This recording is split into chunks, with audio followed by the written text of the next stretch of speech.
ಸೀತೆ ಜೊತೆ ಶೀತಮಾದಾಯ ಬಾಹುಭ್ಯಾಂ ಮಧುಮೈರೇಯಕಂ, ಸೀತೆಯನ್ನು ಸೇರಿಸಿಕೊಂಡು ಸೀತೆಗೂ ಮಧುಮೈರೇಯಕಂಬ ಹೆಂಡವನ್ನ ಕುಡಿಸಿ ಶಚಿ ಅಂದ್ರೆ ಇಂದ್ರನ ತನ್ನ ಹೆಂಡತಿ ಶಚೀದೇವಿಗೆ ಕುಡಿಸಿದ್ದಾಗೆ ಇವನು ಕುಡಿತಿದ್ದ ಅಂತ ದಾಖಲೆ ಇದೆ. ನನ್ನ ಮಾತುಗಳೆಲ್ಲ ಯಾವುದು ಇವೆಲ್ಲ वाल्मीकि रामायण। कर्नाटक के लेखक और तथाकथित तर्कवादी के एस भगवान ने एक बार फिर भगवान राम के बारे में जहर उगला है। एक कार्यक्रम में उन्होंने भगवान राम के बारे में बोलते हुए कहा कि वह मां सीता के साथ हर दोपहर बैठकर शराब पीते थे। उन्होंने साथ ही कहा कि वाल्मीकि रामायण में ऐसा कहा गया है। अपना बचाव करते हुए उन्होंने यह भी कहा कि ये सब वो नहीं कह रहे हैं बल्कि दस्तावेज कह रहे हैं। उन्होंने 20 जनवरी 2023 को कर्नाटक के मांड्या में एक कार्यक्रम को संबोधित करते हुए यह बात कही। उन्होंने कार्यक्रम के दौरान कहा, भगवान राम की दोपहर में मुख्य गतिविधि मां सीता के साथ बैठकर शराब पीने की होती थी। उन्होंने साथ ही अपनी बातों को सही ठहराने के लिए वाल्मीकि रामायण और दस्तावेजों का उदाहरण दिया। ऐसा नहीं है कि इस लेखक ने पहली बार भगवान राम का अपमान किया। लेखक ने अपनी पुस्तक रामा मंदिरा याके बेड़ा में भगवान राम के खिलाफ आपत्तिजनक टिप्पणी की थी। उन्होंने कहा था कि भगवान राम नशा करते थे और मां सीता को नशा करवाते थे। उस समय कुछ हिंदू संगठनों ने भगवान की इस टिप्पणी का व्यापक विरोध किया था और उनके घर के बाहर पूजा करने की कोशिश की थी। हालांकि तब राज्य सरकार ने उनके आवास के बाहर सुरक्षा काफी कड़ी कर दी थी।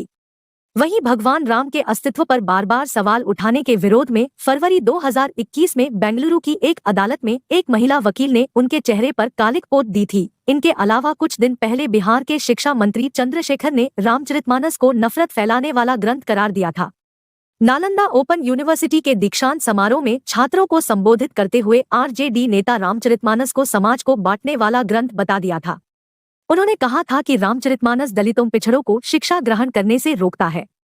संबोधन के बाद मीडिया के सामने भी बिहार के शिक्षा मंत्री अपने बयान पर कायम नजर आए थे। पटना ज्ञान भवन में नालंदा ओपन यूनिवर्सिटी के दीक्षांत समारोह में चंद्रशेखर ने छात्र छात्राओं को संबोधित किया था। अपने संबोधन के दौरान उन्होंने रामचरितमानस के एक दोहे अधम जाति में विद्या पाए भय हो यथा अहि दूध पिलाए का जिक्र करते हुए कहा था कि यह समाज में नफरत फैलाने वाला ग्रंथ है। उन्होंने कहा था कि दोहे में अधम का अर्थ नीच होता है, जिसे उन्होंने जाति से जोड़ते हुए कहा कि इस दोहे के अनुसार नीच जाति अर्थात दलितों पिछड़ों और महिलाओं को शिक्षा ग्रहण करने का अधिकार नहीं था। हिंदू हिंदू को खा रहा है, मुसलमान कभी मुसलमान को नहीं खाता, लेकिन आज एक हिंदू हिंदू को खाने पे तुला हुआ है। एक हिंदू की बुराई करने पे तुला हुआ है। हिंदुओं, तुम सबसे बड़े गद्दार हो, नमक हराम हो। अगर तुम गद्दार नहीं होते, नमक हराम नहीं होते, इस देश में मुट्ठी भर अंग्रेज आए थे, 300 मात्र 300 अंग्रेज आए थे। लेकिन तुम्हारी गद्दारी, तुम्हारी नमक हरामी से पूरे देश पे कब्जा कर लिया, पूरे देश को गुलाम बना दिए। यह तुम्हारी गद्दारी थी। नहीं 300 अंग्रेज मुट्ठी भर थे जो देश को गुलाम नहीं बना पाते। 700 मुसलमान सऊदी अरब से आए थे, घूमने के लिए आए थे हिंदुस्तान में। लेकिन तुम्हारी गद्दारी, तुम्हारी नमक हरामी हिंदुस्तान को गुलाम बना दिया। हिंदुओं, काफिरों, नमक हरामो, अभी वक्त है, जागो। तुम्हें मेरी बात को बहुत बुरा लगता है कि बाबा मुझे काफिर नमक हराम क्यों बोल रहा है।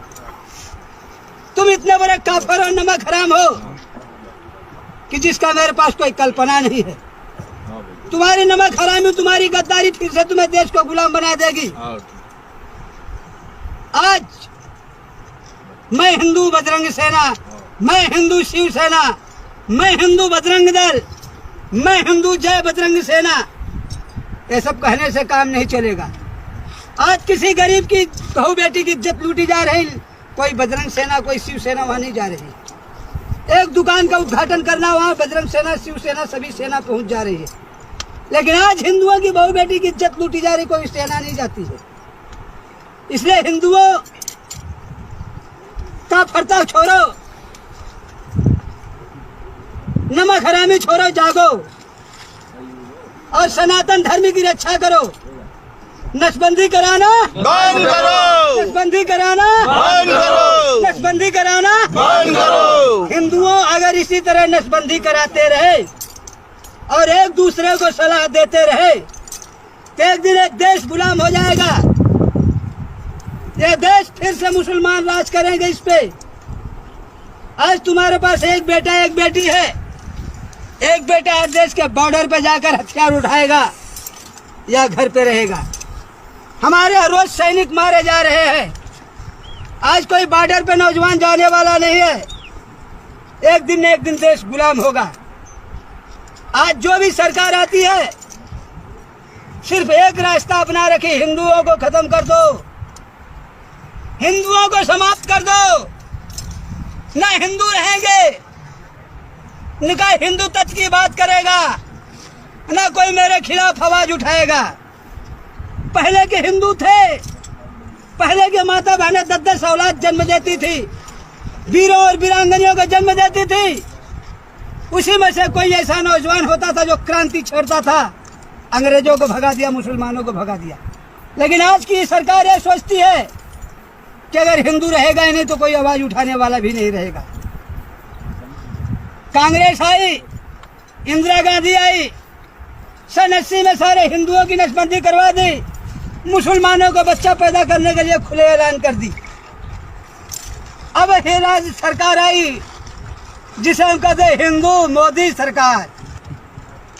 यह सरकार आई तो हिंदुओं का सबसे बड़ा दुश्मन, हिंदुओं का सबसे बड़ा शत्रु आया है, शत्रु। और सारे हिंदुओं की नसबंदी करवा दे रहा है कि 2 औलाद से ज्यादा जो पैदा करेगा उसे नागरिकता नहीं मिलेगी। अरे मोदी जी, जब हिंदू नहीं रहेंगे तो राम मंदिर लेके कोई चाटेगा क्या चटनी? आज राम मंदिर कहते, जब हिंदू नहीं रहेंगे तो राम मंदिर में कौन जाएगा? फिर से मुसलमान जाएंगे। पहले तो बाबरी मस्जिद बनी थी, लेकिन अब उसी को अंसारी मस्जिद बना देंगे। सारे हिंदुओं की नसबंदी करवा दोगे, सारे हिंदुस्तान की माता बहनों की नसबंदी करवा दोगे, सारे हिंदुओं को मर्द से नामर्द बना दोगे, सारे हिंदुस्तान की माता बहनों को पुत्रवान से बाझन बना दोगे। ना कोई हिंदू पैदा होगा, ना तुम्हारे खिलाफ कोई आवाज उठाएगा, ना तुम्हारे खिलाफ कोई आंदोलन करेगा। अपने आप देश गुलाम हो जाएगा, मुसलमान राज करेगा, सारी मस्जिद बन जाएगी।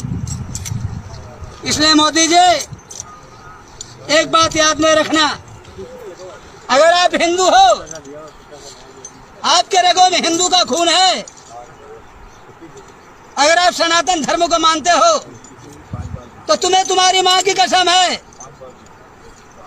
तुम्हें देश के तिरंगे की कसम है कि अभी वक्त है, समय है, जागो, सनातन धर्म की रक्षा करो।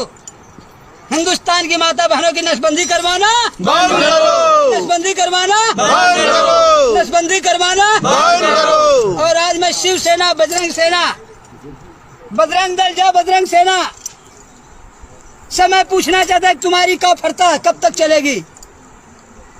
तुम लोग सबसे बड़ा नापुंसक हो, हिंदू ने हिंदू के नाम पे कलंक हो।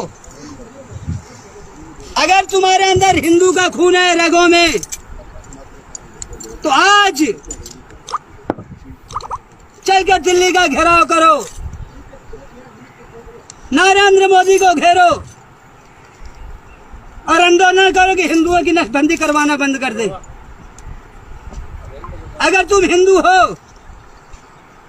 अपने आप को बजरंग सेना, बजरंग दल और शिवसेना मानते हो, तो तुम्हें तुम्हारी माँ की कसम है कि अब भी दिल्ली कूच करो, सरकार के खिलाफ आंदोलन करो कि सरकार मुझसे चाहती क्या, हमें नापुंसक क्यों बनाना चाहती है, हमें नामर्द क्यों बनाना चाहती है, फिर से हिंदुओं को गुलाम क्यों बनाना चाहती है।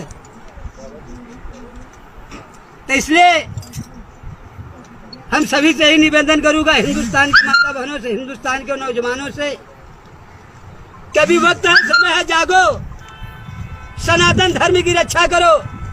नसबंदी कराना बंद करो, नसबंदी कराना बंद करो, नसबंदी कराना बंद करो। सत्य सनातन महाकाल, सत्य सनातन महाकाल, सत्य सनातन महाकाल। आदेश।